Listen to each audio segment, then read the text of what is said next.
take pride in being a Skinner, cause Wes gonna do it once more. Whooo Doggies, ate me a big mess of biscuits and gravy, and I'm ornerier than a bow-legged caterpillar. Praise the Lord, pass the ammunition, son, cause we fixin' to kick off this here videotape from way back yonder. 1990s Blood Salvage. Now, if you're like me, then this one got you salivating like a hound dog what done treat a squirrel. But I'm telling you to cool them jets, boy, because this here movie ain't quite the hootenanny y'all think it's fiction to be. This here movie's all about a good old boy working the auto salvage on the edge of town. He hijacks folks from the highway, not only parts out the cars, but people too. Sooner than you can say, kiss my grits, he finds himself this pretty little thing, keeps her as a replacement for his dead wife. Now don't that just beat all? Too bad the movie don't come out nowhere close to that level of badassery that it should. Folks around here might call that fake news. Probably wrote by some liberal soy latte drinking, gender's a social construct, don't you dare teach my kids about our racist history, city boy. So let's just read off that there sleaze docket, cause my pappy always told me, shit or get off the pot. We got ourselves one dead body, we got 9 cups blood, 0 naked breasts. We got Dixie Horn cliche, morally excused murder cliche, instant chloroform cliche, gratuitous hymnal singing, 1 DIY intensive care unit, 1 exposed chest cavity, 1 spinal tap, the medical one, not the hilarious comedy one, 1 knitting needle to the arm, 1 removed liver, 1 trash compacted gator, 1 human torch, 1 well-built Torino, 1 high-speed tree to the skull, 1 RV smushing, and 1 near-dead Elvis. Our opening credits show us random machinery all over the place, and anytime I see shit like this, my brain has been conditioned to expect Jigsaw to pop out of nowhere. Some of it's familiar, some is obscure, but the droning music and random fluids definitely set up a nice sense of dread that I wish was the actual tone of this flick. Cut to a cute, young married couple snuggling as they drive. Suddenly a car attempting to be the General Lee comes up and taps their bumper. The car of the newlyweds is run off the road and immediately a tow truck pulls up behind him. The driver gets out to check on the couple and hooks their car up. After towing the car and passengers back to his shop, Jake breaks open his file folder of newspaper clippings about a teen girl in a wheelchair who's going to be at the local county fair. At said fair, we see what constitutes talent at the beauty pageant. Jake and his boys, Roy and Hiram, show up just in time to see April take to the stage. April Evans will be performing the waltz in B minor by Chopin. Actually, it's pronounced Beethoven. April heads out to a piano and Jake is all smiles. He begins to creepily approach the stage, grinning like a lunatic. Outside we see the intolerant Torino, driven by Hiram from earlier, cruising through the parking lot and stopping behind the RV. The piano performance over, April gets a good look at her biggest fan. Back out in the parking lot, the local law catches our Torino driver messing around underneath the RV. The cop flashes his gun and Hiram just drives away. It's time for the questionnaire portion of the beauty pageant, which is always everyone's favorite part. I believe that they should, our education over here in the U.S. should help the U.S. or should help South Africa and should help the Iraq and the Asian countries. Actually, she's not that dumb. Her message is a pretty good one. They say that some people are born with it all. Well, I just don't think that's true. I think that everyone has a talent and everyone has a handicap. The trick is to know what you've got and to use it the best way you know how. A little sappy, but a good message nonetheless. Outside, Jake is chastising Hiram for failing to sabotage the RV and does not accept the excuse of being stopped by the law. Pissed off, Hiram heads over to a carnival barker who's asking the crowd if anyone has the guts to step in the ring with motherfucking Evander Holyfield. Evander's gonna be blindfolded right now. And what we're gonna do is offer you the same $500 for 1 round. And to that barker I say, go fuck yourself! Ain't no way I'm getting in the ring with even a blindfolded Holyfield in his fucking prime, and no amount of prize money is worth the ass beating I would get. But Hiram doesn't seem to agree with my assessment of the situation and volunteers. Hiram takes a cheap shot before the bell and is dropped in 1 punch. You got knocked the fuck out, man! Well, it's time to announce the winner of the pageant, and unfortunately, it's not April. Out on the road, Hiram is tailing the RV. Jake calls him on the CB and asks if he loosened the lug nuts, and he says he did. Inside, we see April and her family being bothered by an errant boom mic. April's upset over not winning, but I think her logic over why is a little mixed up. You could tell from the way they were staring at me that I was nothing but a cute little charity case. Now, maybe I'm off on this, but wouldn't a better example of being a charity case be winning the pageant because you're in a wheelchair?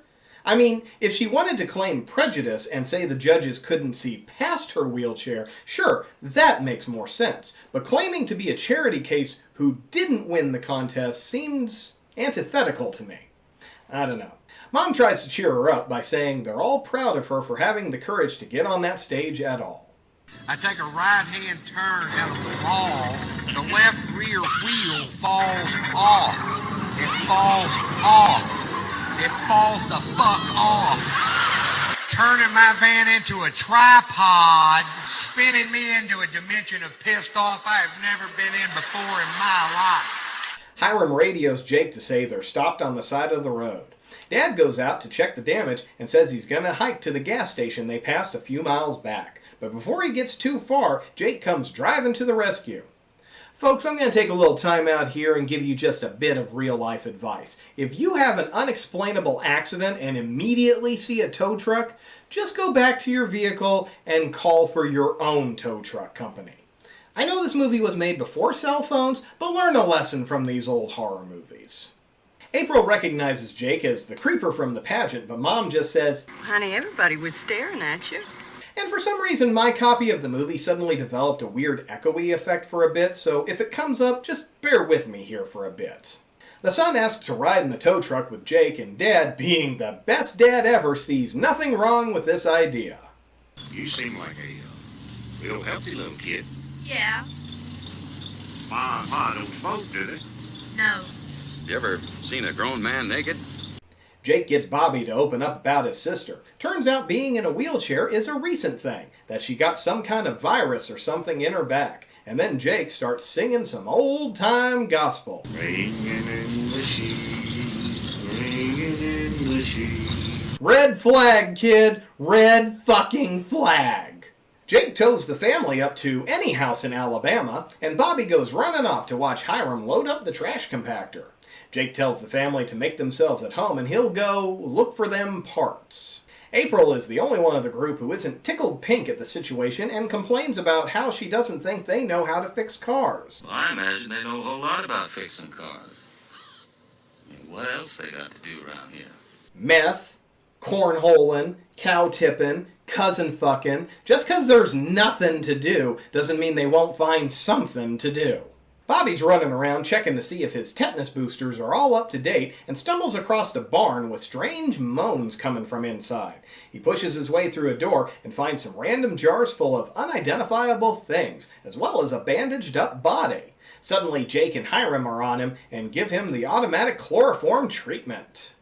Dad's patience is running thin, so he gets up to see about making a phone call, but runs into Roy. Daddy says dinner's ready. You mean your daddy's been cooking all this time? Daddy says dinner's ready. Oh, for God's sakes. We've been waiting here for a very long time. Daddy says dinner's ready. Oh dear, she's stuck in an infinite loop and he's an idiot. He makes his way into Jake's office and finds a bulletin board full of news articles about April, but is immediately chloroformed. Jake goes outside to invite Mom and April to come inside with the others and just lays on the aw shucks charm. April clearly knows this situation isn't what it appears to be, but no one wants to believe her. Although in the family's defense, she was all melodramatic about losing the pageant. Mom goes inside and leaves April by herself. Hey, better cheddars! I haven't seen a box of those since I was a kid. Do those things still exist? The boom mic makes its return to watch Mom just stand around while Jake readies the chloroform. She makes a break for it, but runs straight into Jake's pet alligator. April hears Mom screams and immediately goes for the shotgun. Finally, someone in a horror movie with a fucking brain! April's tired of Jake's bullshit act and takes a couple shots at him, forcing him to retreat back into the house. Hiram's all anxious to get their guns, but is told to just wait it out. Night falls and April is just now calling for help on the CB. Breaker 19, my friend Jesse says all truck drivers are rapists. Are you a rapist? Over. She gets someone on the other line asking for her location, but she can't give a straight answer. The other voice says they'll call the sheriff's department. Just by show of hands, who believes that this isn't someone working for Jake? No one. Let's continue. The sheriff calls, but before she can reply, Jake calls out to her. Distracted, she doesn't notice Hiram crawl underneath the RV. He makes a clank, and April shoots through the floor.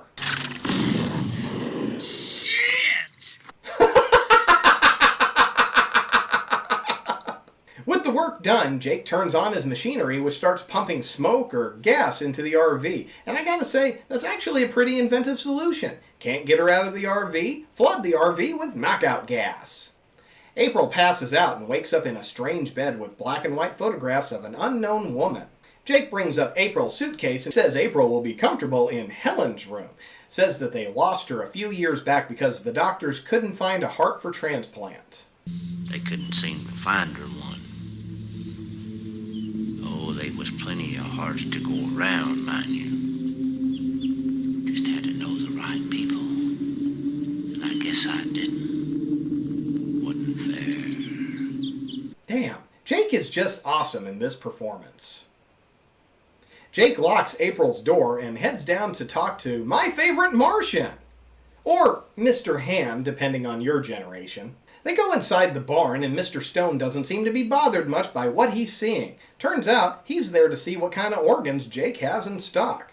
That's right, folks. Jake's involved in black market organ trade. And unfortunately, April's whole family is the newest set of organs set for harvest. Mr. Stone starts asking about Mom's eyesight and steps inside the cage to check for himself. Awful jumpy for an illegal organ trader, huh? Back outside, Jake tells Mr. Stone his order will be ready in a few days. Jake throws Bobby on the operating table and gives him an awful spinal tap. Operating gets Jake all excited, and it comes with a sermon. I can feel the spirit stirring inside Brother Bobby, who has committed his life to even out the suffering in this whole world. And that's when we find out all the donors are still alive and conscious enough to respond to his preaching, which I think should have been played more for horror than the small laugh they actually go for here. Amen. Later on, Roy goes to check on April. This used to be my mama's room. What kind of accent was that? He tells April the reason she's there is so she can be fixed, and she's visibly upset by this. He tries to cheer her up, and she says all she wants is her wheelchair. So Roy brings it up. Jake catches Roy on his way out of the room and forces him to confess what he did. April wastes no time snooping around the room for anything she can find, which includes some long, pointy knitting needles. Next morning, Jake gets his boy jar from the fridge and they head up to April. Jake says he can help April walk again because he can do things doctors can't. Hiram goes to chloroform April and gets a knitting needle to the arm, but Jake successfully knocks her unconscious. Dad wakes up and starts unhooking himself from the gurney. One donor grabs his arm and begs for help, which wakes up all the other poor souls who begin moaning along. Jake comes to investigate the noise, but Dad finds an open window and takes off into the woods. Next morning, the sheriff comes by. About fucking time! April only called for help on the CB like 2 days ago. Speaking of, we get a pretty gruesome sight of April after last night's operation, looking pretty haggard there. Back outside, the sheriff calls out to Jake and says some of his boys picked up a fella on the highway last night who kept saying Jake's name. Oh wow, the sheriff was in on it the whole time. Who would have guessed? April crawls to the door and starts taking the hinges apart. Out in the barn, Daddy's on the operation slab and out comes the liver. Hiram goes for some fishing line to sew him back up and hears the banging noise coming from the house. He goes to check on April and the door comes right off, so he ties her up to the headboard. Stone's carrying his donated liver to the car and we get a reminder that Jake's got a pet alligator. Hiram tells Jake April almost got out and he had to tie her up. Jake clocks Hiram for mistreating his patient. He touches April on the leg and she jumps, showing the treatments are actually working. He says just a couple more series of injections ought to get her walking again. But with the door off the hinges, he says she'll have to stay in his room tonight. As he carries her across the hall, he tells her all about the nice wedding they'll have, where April will walk down the aisle. She starts struggling, so he knocks her out again. During the night, April wakes up just enough to see Jake getting her dressed while mumbling about how pretty she looks in her new dress. When she regains full consciousness, she notices another series of injections has taken place. Getting up from the bed, she attempts to walk and, while a bit clumsy, she is able to stand and make her way to the door. She sees Roy passing by the house and calls out to him. He says he's got work to do, but she says she's lonely and wants someone to talk to. He hesitates because he's not allowed in his daddy's room, but she convinces him to do it anyway. Upstairs, April turns on the charm and even rehashes her message from the beauty pageant to get Roy to trust her. Unfortunately, she can't keep the act up for very long and immediately asks for the key to the door. When Roy hesitates, she clobbers him with a statue and steals the key for herself. Jake calls up the stairs and April hides the body. Jesus, she really fucking killed him, didn't she? She takes off her clothes and lies back down in the bed just as Jake enters the room. He leaves her be and goes outside to look for Roy with Hiram.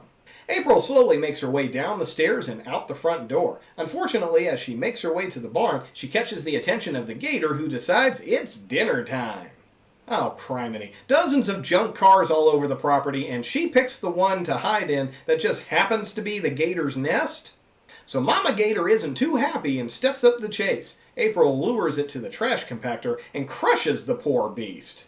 But all that noise just tells Jake exactly where she's at. He drags her back upstairs, only this time he notices the blood on the floor. Hiram asks if they can save him, but Jake says he's been dead for too long. He drags April off the bed, and we find out Jake's been sleeping with Helen's corpse this whole time. Jake drags April all the way to the operating barn and disinfects a scalpel, but before he can start cutting, she hits Jake with the oil lamp, setting him ablaze, and Hiram chases after.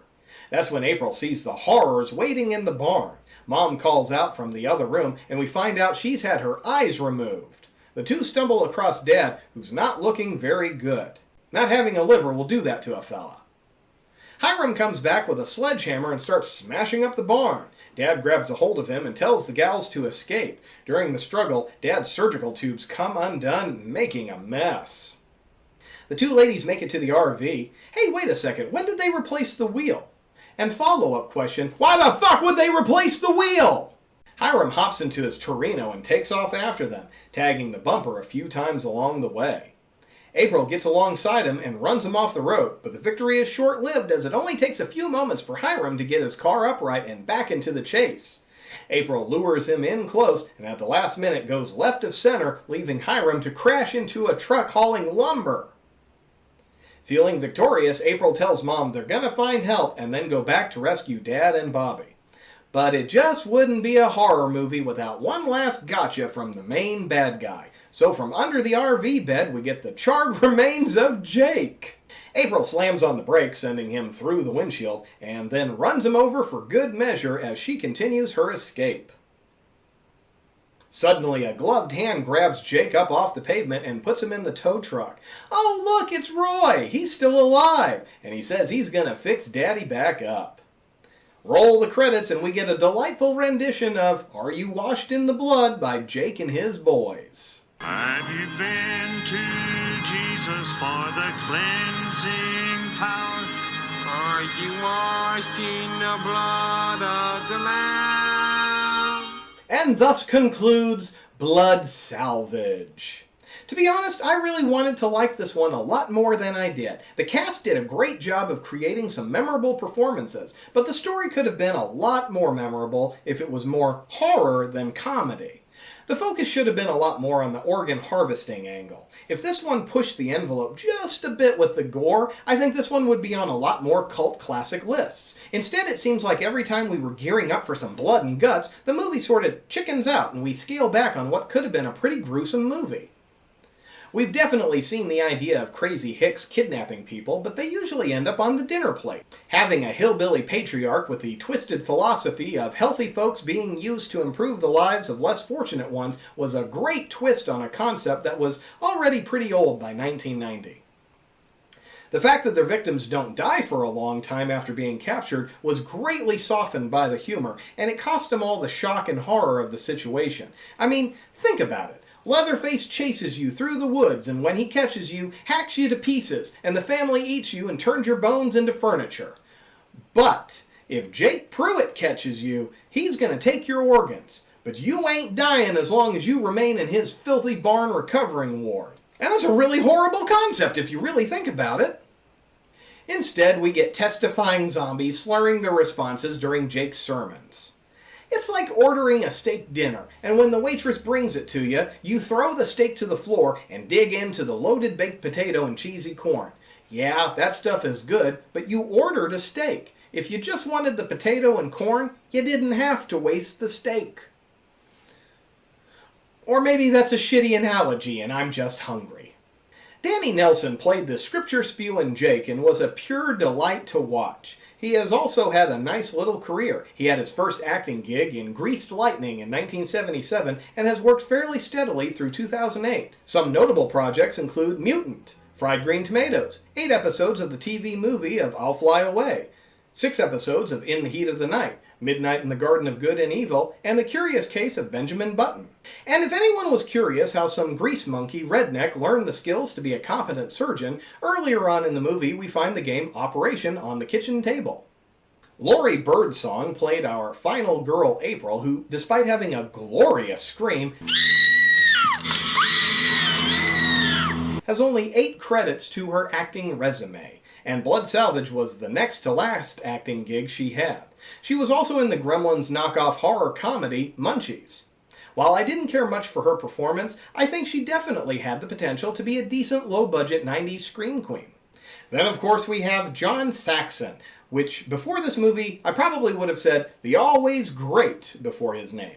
Unfortunately, he seems drastically underutilized in this movie as the dopey dad who couldn't see trouble if it fell out of the sky, landed on his face, and started to wiggle. Thank you, Dan Aykroyd. But we love you, John, and we definitely miss you, good sir. Ray Walston makes a nice little appearance as the creep who sells all of the harvested organs, and I gotta say, I fully expected the black market to be a little more skeevy than it ended up being in this movie.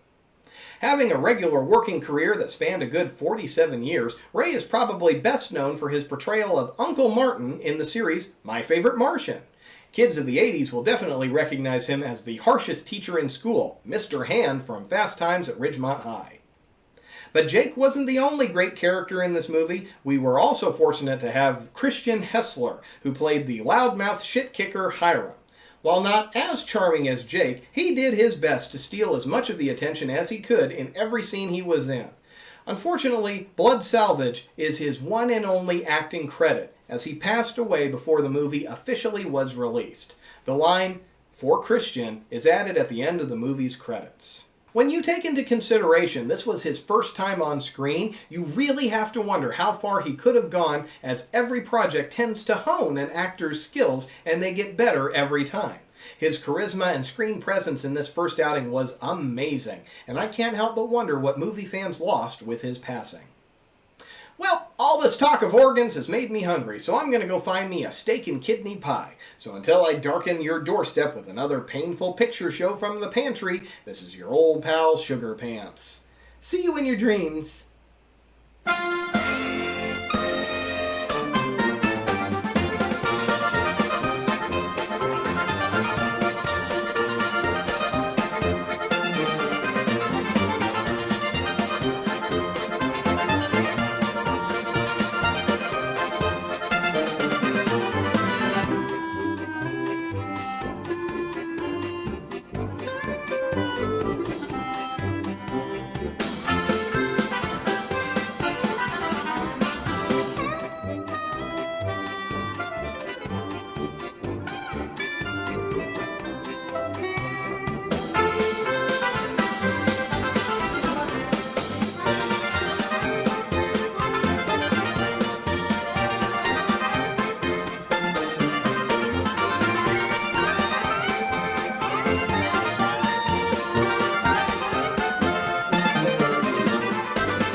don't allow nobody up there in Mama's room. What's she doing up there? You think she's pretty? I think she's pretty. All women are whores, and it don't matter what they look like. Daddy likes her. Him and his miracle cure. All for that slut